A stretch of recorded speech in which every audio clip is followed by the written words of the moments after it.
Wild Swans, Three Daughters of China by Jung Chang.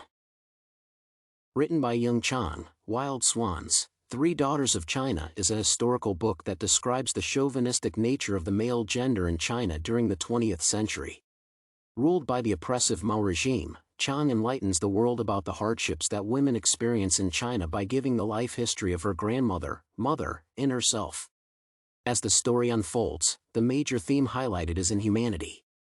The following discussion gives an account of the theme of inhumanity as expressed by Chang in this masterpiece. The story opens by exploring Chang's grandmother, Yufang. Yufang's father exposed her to extreme pain at the tender age of 2 to ensure that she had bound feet since it was the custom.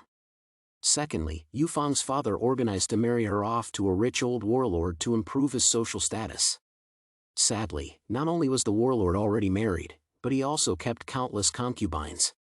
Being denied her conjugal rights, Yufang had to keep mum and patiently wait for her husband to return.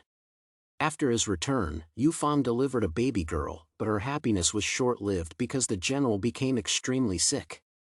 Eventually, she had to seek safety to avoid the wrath of the general's wife.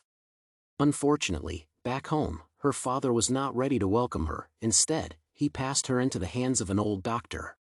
Society viewed women as assets or non-living creatures and thus tossed them around like objects. Chang's mother attended an elementary school, but the Japanese oppression took away her happiness. For instance, the Japanese authorities executed prisoners and political activists. According to the author, they were wild dogs that lived on the corpses. The authorities also dictated what food the Chinese people ate.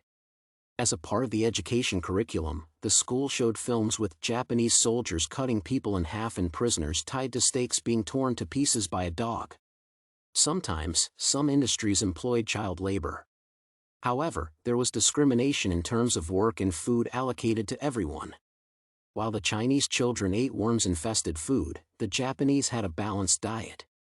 Eventually, Chang's mother had to stop attending school because she could win against the Japanese students in athletics.